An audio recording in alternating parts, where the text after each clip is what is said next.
네, 반갑습니다. 방금 소개받은 주식회사 NUBJ 이보현 대표입니다.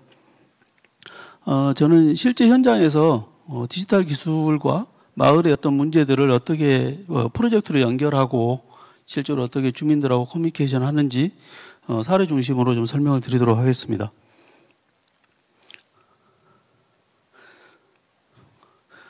디지털 기술을 이용하는 프로젝트들은 실제로 한 5가지 정도로 현재 전국에서 진행이 되고 있습니다. 주로 이제 중앙부처의 공모사업 중심으로 많이 진행이 되고 있고요. 최근에는 그 기초지자체나 광역지자체에서 자체사업 형태로 진행도 꽤 많이 하고 있습니다. 광주 같은 경우는 광산구청에서 매년 주민들을 상대로 리빙랩 공모사업 프로젝트를 소규모로 하고 있고요. 올해부터는 북구청에서도 적극적으로 진행을 하고 있습니다. 그래서 매년 예산을 늘려가면서 주민들이 실제 자기 마을의 문제를 해결하는 디지털 프로젝트를 진행을 하고 있습니다. 저희들이 처음에 진행했던 프로젝트는 2016년도에 리빙랩이나 디지털 사회혁신에 대한 개념을 가지고 한 건 아니었고요. 실제 현장에서 치매 노인이 배회가 발생하는 문제가 생겼습니다. 제 주변에서. 그래서 이제 개인적인 호기심에 자료조사를 좀 진행을 했는데요. 치매 노인들의 그 치매 배회 감지기가 있는데도 불구하고 당사자가 배회가 발생하는 문제가 생겨서 원인을 파악을 해봤더니 배회 감지기가 있는데도 불구하고 그분들이 실제 배회 감지기를 잘 착용을 하지 않는 겁니다. 그 이유는 처음 샀을 때는 우리 스마트폰처럼 한 일주일 써도 배터리가 충분한데 그 다음부터는 하루 이틀이 지나면 충전해야 되는 문제가 걸리는 겁니다. 그래서 충전을 걸어놓고 어르신이 치매 환자시기 때문에 착용을 않고 나가게 되는 거죠. 그래서 이 문제를 다른 방법으로 해결해보고 싶다 하는 고민들을 하고 있을 때 마치 한국정보화진흥원 쪽에서 하는 ICT 착한 상상 프로젝트라는 공모 사업이 있었습니다. 당초에는 이제 지자체를 찾아가서 이런 프로젝트를 해보고 싶다라고 얘기를 했는데 공무원들이 쉽게 시작을 하지는 않더라고요. 근데 마침 공모 사업이 시작이 됐고 공무원 입장에서 공모 사업이 있어서 공모 사업이 되면 자기가 이제 실적이 될 수 있는 거죠. 이분들한테 보고할 거리도 되고 그래서 그때부터 아주 적극적으로 그래서 제가 원하는 대로 마을 주민 만나게 해다오 그러면은 마을 주민들하고 실제 미팅 자리를 만들어주고 이렇게 해서 실제 공모 사업으로 2016년도에 선정이 됐었습니다. 그래서 치매 노인의 문제를 마을 주민들의 호주머니 속에 있는 스마트폰이 치매 노인을 보호해보는 함께 돌봐주는 이런 프로젝트로 진행을 했었습니다. 이 프로젝트가 실제 IITP나 이런 과학기술지에도 사례로 소개가 좀 되면서 해당 지자체들이 이제 관심을 좀 더 두게 됐던 것 같습니다. 이런 사업들을 계기로 저도 이제 2018년경에 리빙랩이라는 걸 좀 더 구체적으로 알게 됐고요. 첫 세션에서 설명해 주셨던 이제 성경 박사님 뵈면서 리빙랩이 뭔지 그리고 어떻게 리빙랩이 사회혁신하고 잘 접목이 돼야 될 건지 이런 내용에 대해서 좀 더 공부를 하게 됐습니다. 그러던 중에 이제 저희들이 여기 가까운 경상남도 김해시청하고 같이 했던 고령화 마을 치매 노인 아니고 이건 고령 노인 함께 돌봄 프로젝트입니다. 김해의 회원마을이라는 데는요, 여기 보시는 것처럼 고령화가 다른 지역에 비해서 급격히 심한 동네입니다. 그리고 가야문학관으로 동네가 재건축이나 재개발이 아예 되지 않습니다. 왜냐하면 문화재가 계속 발굴이 되기 때문에 아예 개발이 안 되는 동네였습니다. 그리고 2018년도는 어떤 해냐면 119에서 비응급 출동을 하지 않겠다고 발표하던 해입니다. 그래서 이제 마을 주민들하고 저희들이 1월부터 계속 주기적으로 미팅을 했었고요. 그러던 와중에 마을 주민들과 김해는 독특하게 협동조합이 상당히 잘 돼 있었습니다. 회원마을에. 그래서 이제 협동조합에 계신 분들이 여기 고령화가 심한 마을이기 때문에 어르신들의 생활 지원을 협동조합이 해주겠다. 그러면 이걸 디지털 기술로 어떻게 연결해 줄까? 이런 식으로 일단 접근을 했습니다. 그래서 첫 번째 주제는 협동조합을 중심으로 하는 어르신들의 생활 지원 서비스. 예를 들어 전등이 갈아줘야 된다. 뭐 수도꼭지가 터졌다 이러면은 협동조합 분들에게 자동으로 알람이 가고요. 해당 분들이 우리 카카오 택시처럼 픽하면 그분이 가서 서비스를 해주는 겁니다. 대신 서비스 하실 때는 본인의 공구를 쓰면 파손이 되면은 재능도 기부하고 자기 그 공구까지 파손되는 피해가 커지기 때문에 별도로 공구백화점을 따로 만들었습니다. 김해시하고 협의를 해서. 그래서 공구백화점에 있는 공구를 가져가서 사용하실 수 있도록. 그리고 소모품도 당연히 공적인 영역에서 확보를 했습니다. 그래서 여기에 보시는 그 마을 어르신들이 하고 있는 회원당이라는 마을인데요. 회원당이라는 카페인데 여기서 참기름도 팔고 커피도 팔던 할머니들이 계십니다. 그래서 콜센터를 별도로 공구백화점 안에 하나 더 만들어서 노인 일자리 사업으로 오전에 한 분, 오후에 한 분 어르신이 가서 근무도 하실 수 있도록. 왜냐하면 너무 고령 사회여서 스마트폰이 익숙하지 않는 분들도 있었습니다. 그래서 별도로 그런 분들은 그냥 대표 전화로 전화를 걸면 콜센터에 계신 분이 입력을 해드립니다. 그러면 자동으로 협동조합에 계신 분들에게 푸시로 알람이 가도록, 그러면 그분들이 현장에 출동할 수 있도록 시스템을 구성을 했습니다. 그리고 콜센터에 계시는 근무 어르신들의 역할은 또 하나는 뭐냐면 콜센터의 기능 외에도 교육센터의 기능을 하도록 했습니다. 왜냐하면 그분들은 기본적으로 PC나 스마트폰의 기본적인 활용이 가능하신 분들입니다. 물론 저희 어플만 쓰실 줄 알아도 되고요. 그래서 콜센터에 사랑방처럼 만들어져 있어서 그분들이 오시면 수다도 떨고 스마트폰 사용하는 법도 계속 반복적으로 교육해주는 그 기능까지도 함께 하도록 했습니다. 그리고 그 외에도 너무 고령한 마을이어서 여기 골목이 좁아서 소방차도 실제 진입이 안 됩니다. 그리고 오래된 주택이고요. 그래서 소화기도 별도로 이제 골목에 바로 노출되도록 보이는 소화기도 한 100대 정도 설치를 했고요. AED 자동 심장 제세동기인데요. 그것도 그때만 해도 이제 동주민센터에 한 군데만 있었습니다. 여기에 있는. 근데 이걸 마을에 거점 내 한 10군데 정도 블럭을 나눠가지고 거기에다가 직접 비치를 해서 실제 심정지 환자가 발생하면 골든타임 내에 AED를 가져다가 회생시키실 수 있도록 하는 이런 식으로 오프라인과 온라인을 함께 접목을 했습니다. 그 외에도 저희들이 이제 광주에서 진행한 내용인데요. 이것은 무장애 남구를 만드는 사람들이라는 장애인 단체들하고 함께 장애인들의 이동 편의권을 확보하는 사업으로 진행을 했습니다.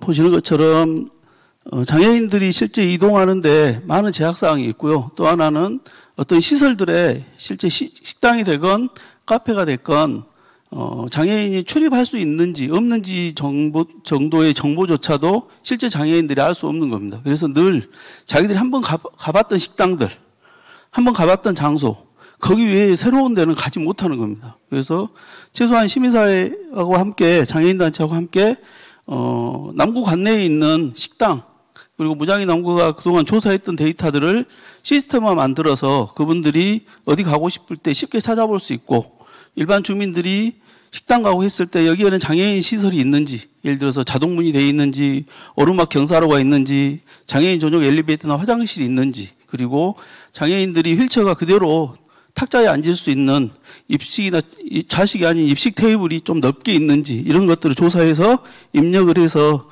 장애인들이 바로 여행에서 활용할 수 있도록 하는 이런 플랫폼을 구성을 해서 운영을 하고 있습니다. 내년부터는 당초 사업은 광주광역시 남구하고 저희하고 같이 진행을 했는데, 내년부터는 무장애 남구를 만드는 사람들이라는 시민사회가 이 플랫폼의 운영 주체로 바꾸는 걸로 현재 남구청장님하고 협의가 끝나 있는 상태입니다. 이건 좀 자세히 설명드릴 건데요. 이 내용은 저희들이 광주에서 진행했던 마을이 척척이라는 마을 리빙랩 플랫폼입니다. 이 사업의 취지는 마을의 문제들을 마을이 스스로 해결해보자라는 취지에서 시작을 했고요. 저희들이 2018년도에 광주 시민총회라는 걸 매년 진행을 합니다. 근데 온라인으로 처음으로 저희들이 한번 2018년도에 요청이 와서 한번 지원을 해드렸고요. 그러면서 이제 마을의 활동가들, 그리고 마을 코디네이터들, 이런 분들하고 계속 이제 미팅을 좀 했었습니다. 그러면서 이제 나왔던 문제가 뭐였냐면, 마을의 이제 가장 큰 문제는 0.1%의 사람들이 모여서 마을의 문제를 의사결정을 하는 겁니다.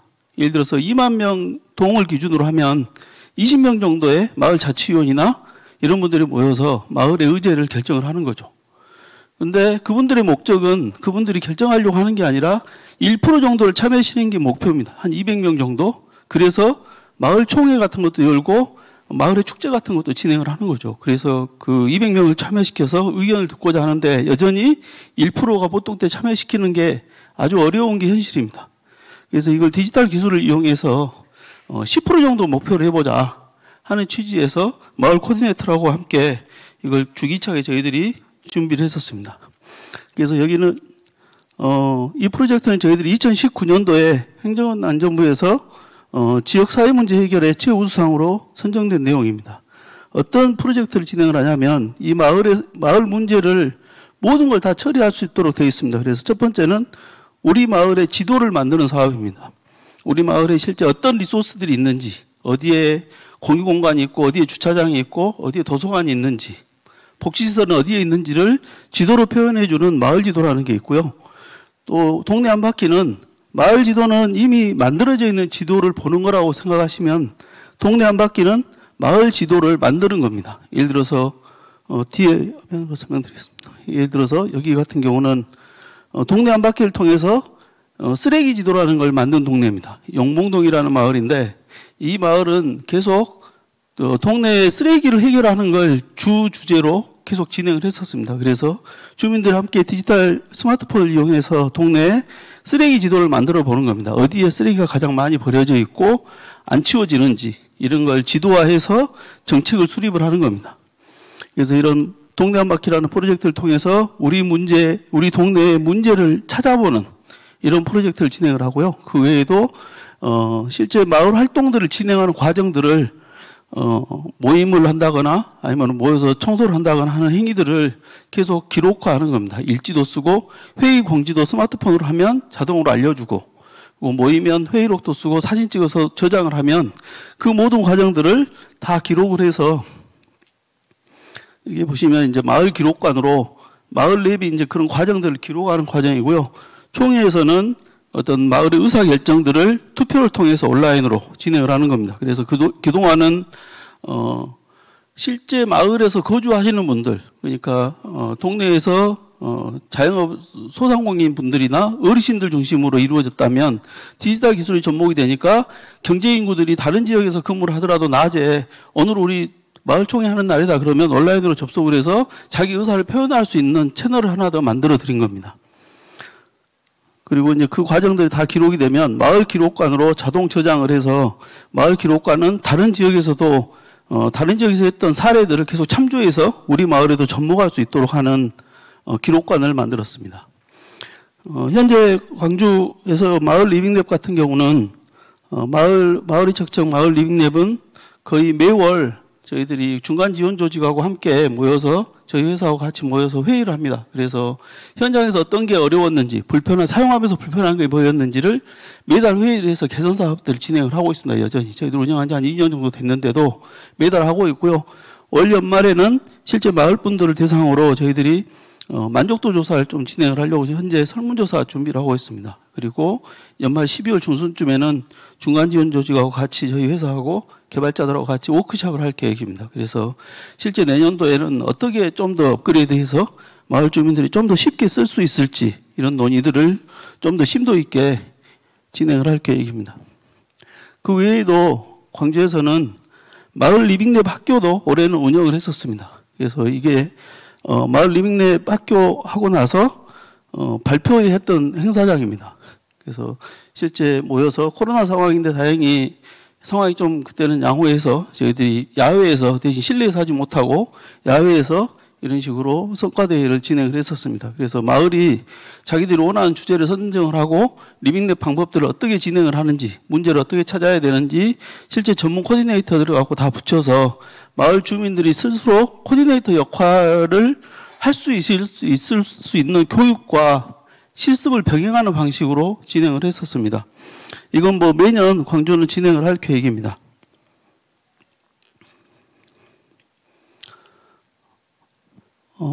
아까 보여드렸던 처음에 저희들이 치매마을 설명드렸던 내용인데요. 그거하고 약간 유사한 사례인데 이건 이제 전남에서 진행한 내용입니다. 아까 처음 설명드린 것은 광주광역시 안에 있는 동에서 한 거고요. 그래서 돌봄 대상자인 치매 환자가 한 20분 정도 됐었고요.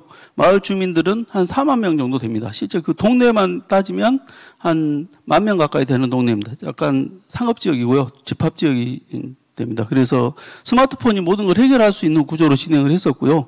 여기는 이제 농촌 모델입니다. 그래서 2016년도에 농촌 모델로 저희들이 작년도에 진행을 했던 내용입니다. 여기는 이제 전남 나주의 매성리라는 치매 안심마을인데요. 여기는 실제 돌봄 대상자 어르신들보다는 거의 5대5로 비슷합니다. 그런데 문제는 낮에 청년들이나 이분들은 다 밭으로 논으로 아니면 공장으로 일하러 가시는 거죠. 그래서 낮에는 실제 어르신들을 케어하실 수 있는 이분들의 이동을 케어할 방법이 없는 거죠. 그래서 저희들이 마을 현장 조사를 통해서 주 출입구 쪽에 비콘 스캐너라는 장비를 설치를 했습니다. 그리고 마을회관, 그러니까 마을에서 가장 거점이 되는 마을회관에는 마을회관 바깥과 안쪽에 비콘 2개를 설치를 해서 어르신이 10시에 마을회관에 출근을 하셨는지 자동으로 체크를 해서 혹시 안 오신 분이 있으면 마을 이장님이나 부녀회장님에게 자동으로 알림이 갑니다. 그래서 그분들이 확인하실 수 있도록 건강이 안 좋아서 안 오셨는지 아니면은 뭐 자식 집에 며칠 가셨는지를 대부분 이제 이분들이 아시기 때문에 체크할 수 있도록 했습니다. 그리고 혹시 배회가 발생을 되면 마지막에 어느 지역을 통해서 나갔는지는 이 장비가 자동으로 캐치를 하게 되어 있습니다. 그래서 그 마지막에 체크되어 있는 위치를 중심으로 그분들의 위치를 찾을 수 있도록 구성이 되어 있습니다. 이 모델도 저희들이 작년까지 진행을 했었고요. 여기 보시는 것처럼 치매 안심센터 우수사례 경진대회에서 보건복지부에서 하는 무슨 경진대회인데요. 거기에서 나주시 치매 안심센터에서 최우수기관으로 선정됐던 비즈니스 모델입니다. 현재 나주에서는 5호 안심마을까지 있는데 계속 5호까지 확산시키려고 준비 중에 있습니다. 여기는 지금 청각장애인 관련된 내용인데요. 저희들이 작년에 청각장애인들하고 함께 리빙랩도 한번 진행을 해본 적이 있습니다. 그래서 청각장애인들과 통역사들 어떻게 매칭할 건지 기존에는 개인적인 아름으로 한번 나한테 청각장애인 당사자에게 서비스했던 수어통역사의 개인 핸드폰 번호를 알고 그냥 전화해서 나 며칠 날 어디에 통역이 필요해 하면은 와주는 방식으로 안 오면은 왜 안 오는데 하고 실갱이도 나오고 민원도 생기는 내용이 있었습니다. 그래서 이걸 저희들이 디지털 기술로 실제 만들어서 진행을 했습니다. 이 진행하는 과정도 보시는 것처럼 저희들이 거의 2주에서 3주 간격으로 계속 리빙랩을 진행을 했습니다. 그래서 리빙랩은 실제 청각장애인 당사자들 그리고 통역사들, 통역사들도 농인통역사, 청인통역사 그리고 복지관의 담당자들 그리고 수어통역센터장 외부에 그래서 이런 전문가들까지 계속 같이 모집을 해서 이분들이 2주, 3주 간격으로 계속 모이면서 서로의 생각들을 맞춰가는 왜냐하면 통역사 입장에서 만들면은 청각장애인들이 불편해지고요. 청각장애인들에게 맞추면 통역사들이 불편해지는 겁니다. 그래서 누군가가 양보를 해야 되고 서로 공감을 해야 되고 그러면은 자연적으로 해결이 되는 부분들이 발생을 합니다. 왜냐하면 처음에는 자기 중심으로 생각을 하지만 서로의 생각을 터놓고 얘기하는 시간들을 계속 몇 차례 반복을 하면 자연스럽게 내가 이걸 좀 해주면 저분들이 편해지겠구나라는 게 서로 인식이 됩니다. 그래서 이것도 처음 저희 진행할 때는 장애인 당사자들과 통역사들하고 상당히 잡음이 좀 있었습니다. 그런데도 불구하고 한 3번 정도 하니까 대려 이제 통역사분들이 장애인분들이 가장 편리하게 쓸 수 있게 해주라 이걸.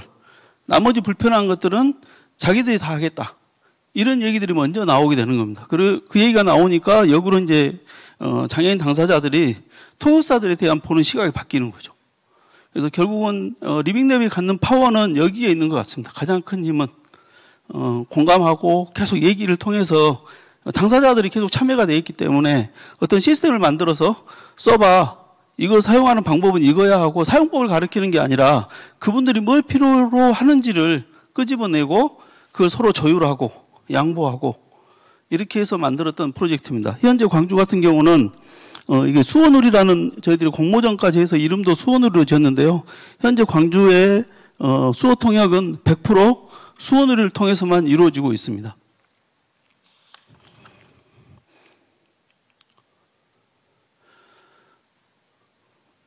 그 외에도 몇 가지 있는데 최대한 빨리 설명드리도록 하겠습니다. 여기는 광주에서 진행하고 있는 스마트 그린 도시라는 데인데요.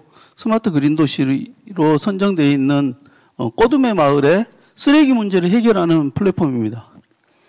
그래서 기존에는 쓰레기를 마을에 골목골목 자기 집 앞에다 내놓으면 그 쓰레기를 수거업체 차량이 수집해 가는 방식인데, 마을에 거점 수거센터를 하나 만들고요. 거기로 조그만 이 차량들이 있습니다. 그래서 우리 마을 환경관리원을 현재 모집을 돼 있습니다. 교육도 돼 있고요. 어르신 중심으로 일자리 사업하고 연결돼서 골목에 있는 쓰레기는 우리 마을 환경관리원이 한 군데 다 집합을 시켜주는 겁니다. 그러면 거점 수거 차량은 거점에서만 수거해서 가는 방식으로 바뀔 겁니다. 그리고 쓰레기도 아까 기존에 있는 커뮤니티 매핑이라는 방법인데요. 주민들이 함께 지도를 만드는 걸 커뮤니티 매핑이라고 그럽니다. 그래서 그 방법을 썼는데, 기존에는 자료를 수집하는 데 포커싱이 돼 있었다면 이번에 처음으로 동구에서는 이걸 해결하는 방식으로 진행을 할 겁니다. 누군가 쓰레기가 어디 있다고 신고를 하면 그 쓰레기를 주민이 아니면 행정이 아니면 아까 마을 미화원이 스스로 처리하도록, 그러면 처리하는 걸 관리를 하고 마일리지를 관리를 해서, 여기 보시면 마일리지로 쓰레기 봉투나 음식물 스티커 같은 쓰레기에 관련된 리워드를 다시 제공을 해서 쓰레기 문제가 선순환될 수 있도록 하는 커뮤니티 매핑을 저희 회사가 맡아서 내년 연말까지 진행을 할 계획입니다. 여기도 당연히 마을 주민들하고 다시 어떻게 해결 중심으로 갈 건지는 커뮤니티를 구성을 하고 있고요. 올 12월부터 본격적으로 네트워크가 가동이 돼서 리빙랩 방식으로 진행을 할 계획입니다. 이건 돌봄 주제여서 제가 마지막으로 한 페이지를 더 넣었는데요. 저희들이 북구하고 지금 진행을 하고 있는 프로젝트입니다. 그래서 지역의 돌봄 문제가 되게 보건, 복지, 의료 이렇게 크게 보면 3개 단위로 분절되어 있는 게 현실입니다. 그래서 서로 어떤 서비스가 이루어지는지 부서 간에도 잘 모르고 있는 게 실정이고요. 이번에 저희들이 하려고 하는 것은 복지 관련된 모든 데이터를 한 군데로 취합을 하는 겁니다. 최근에 가장 많이 하고 있는 게 AI 스피커 같은 걸 보급하는 사업들을 많이 하고 있는데, 여전히 AI 스피커 그리고 밴드 이런 것들이 스피커는 스피커대로 밴드는 밴드대로 따로따로 서비스가 되고 있고, 그걸 관리하는 복지 공무원들은 개별 시스템에 일일이 아침에 출근해서 로그온하지 않으면 상태를 확인할 수가 없게 되어 있습니다. 물론 데이터도 한 군데 안 모이고요. 그래서 심지어는 홍길동이가 A와 B 서비스를 동시에 받으면 안 되는데 중복해서 서비스 받는 경우도 있습니다. 근데 부서가 다르기 때문에 확인이 안 되는 거죠. 또 하나는 A, B 서비스를 받는 분들이 다음에는 다른 서비스, C라는 서비스가 반드시 병행이 돼야 되는데 그런 서비스를 자동으로 추천해 줄 수 있게 저희들이 이번에 데이터를 통합을 하면서 그런 서비스를 만들 계획입니다. 첫 번째는 복지 관련된 포털을 만들어서 서비스가 어떤 게 있는지, 어떤 서비스를 순서대로 받으실 수 있는지를 알려드릴 수 있는 데미 서비스를 하나 만들 거고요. 공무원들이 쓰는 행정 포털 하나 만들 겁니다. 그래서 AI 스피커의 현재 상태, 밴드의 상태, IoT 돌봄 센서의 상태들을 한 군데서 바로 확인하실 수 있도록, 그리고 여기에 장애가 있는 것들을 누르면 어디 누구 댁의 장애인지를 여기서 바로 확인하고 현장에 출동을 할 수 있도록 연결하는 사업들을 진행을 합니다. 그 외에도 데이터가 이렇게 수집이 될 건데요. 수집된 데이터를 실시간으로 시각화해서 보여드리면서 어느 지역의 복지의 위험도가 높은지를 지도에서 바로 보실 수 있도록 머신러닝하고 인공지능을 접목을 해서 만들 계획입니다. 그리고 지역별로 위험 지역도 보여드리고요. 위험 대상자도 개인별로 표현을 해드릴 겁니다. 그래서 위험도가 가장 높으신 몇 분들을 공무원들이 아침에 출근하면 바로 확인하고 해당 통에 연락을 해서 복지나 생활지원사가 현장에 출동할 수 있도록, 그리고 여기는 아까 중복되지 않도록 개인별로도 어떤 서비스들이 현재 이루어지고 있고 디바이스는 어떤 서비스가 보급이 되어 있는지를 한눈에 볼 수 있도록 하는 걸 진행 중에 있습니다. 이 프로젝트도 저희들이 현재 계약을 했고요.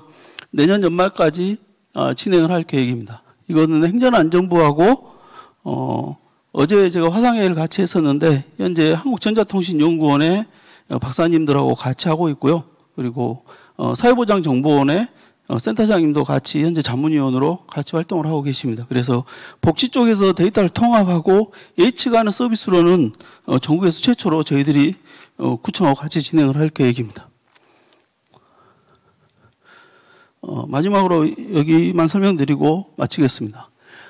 리빙랩의 위치를 좀 설명드린 건데요. 여기에 보시면 리빙랩이라는 게 뭐 디자인 싱킹이나 다른 것들보다는 공동 창조자로서 사용자라는 표현에 가장 가까운 게 현재 리빙랩이라고 되어 있습니다. 이걸 설명드린 이유는 불과 몇 달 전까지만 해도 중앙의 공모사업이 됐건 새로운 사업계획서를 보면 정책계획서를 보면 주민 참여라는 단어를 가장 많이 썼습니다. 그런데 최근에는 저희들이 현재 광주하고 대구가 달빛동맹 프로젝트로 저희들이 공모사업도 현재 준비해서 1차 통과하고 2차 저희가 준비하고 있는데 프로젝트 제목이 뭐냐면 주민 주도형 지역균형 뉴딜 우수사업 뭐 이런 겁니다. 뭐냐면 그동안은 주민이 참여라고 표현을 썼었는데 이미 이제 중앙부처에서도 주민 참여가 아니라 주민 주도가 되어 있는 겁니다. 주민이 주도하고 거기에 행정과 기술자들은 그 주민들이 주도하는 것들을 기술적으로 서포트하고 부족한 부분들을 메꿔드리고 너무 방향이 잘못되지 않는 한은 그분들 주도로 갈 수 있도록 그래야만 이게 지속 가능성을 확보할 수 있다고 보는 겁니다. 특히 마을에서 하는 일들, 지역의 문제를 해결하는 문제는 사회 문제이기 때문에 반드시 그 주체인 주민들이 전면에 서고 그걸 기술이나 과학자들이 뒤에서 서포트하는 방식으로 진행하면 해야만이 영속할 수 있는 것 같습니다. 그리고 지속적으로 업그레이드를 하고 계속 모여서 한 번에 끝난다고 전제하면 안 되고요. 아까 말씀드린 것처럼 거의 저희들도 매달 모여서 지난달에 주민들 의견 중에 불편했다고 나온 것 중에 진짜 바꿔야 될 것들은 저희들이 계속 개선해드리고 있는 활동들을 진행을 하고 있습니다. 조금이나마 울주군에서 하시는 일에 준비하시는 일에 도움이 됐으면 하는 바람으로 길게 설명을 드렸습니다. 감사합니다.